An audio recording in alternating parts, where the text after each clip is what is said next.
Bago po ang lahat, gusto ko munang itong pagkakataon na to para po magpasalamat. Of course, maraming salamat, Lord. Dahil lagi ka nakagabay sa akin. Sa rami ng pinagdaanan ko sa buhay, nandiyan ka. Ikaw ang naging sentro ko. At napakatotoo mo.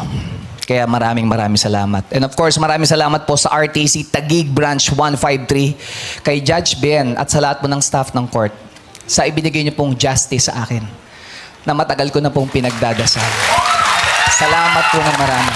And of course, marami pong salamat sa aking legal team, kina Attorney Alma Malyonga, Attorney Bon, Attorney Chris, Attorney Jock, Attorney Hazel, Attorney Olive, Attorney Mariel, and Attorney Justin sa hindi niyo po pagbitaw at pagsama sa akin hanggang sa huli. At maraming salamat po sa ABS-CBN, Sir Carlo, Tita Cory, Sir Mark, Sir Gabby, Ma'am Charo, FMG,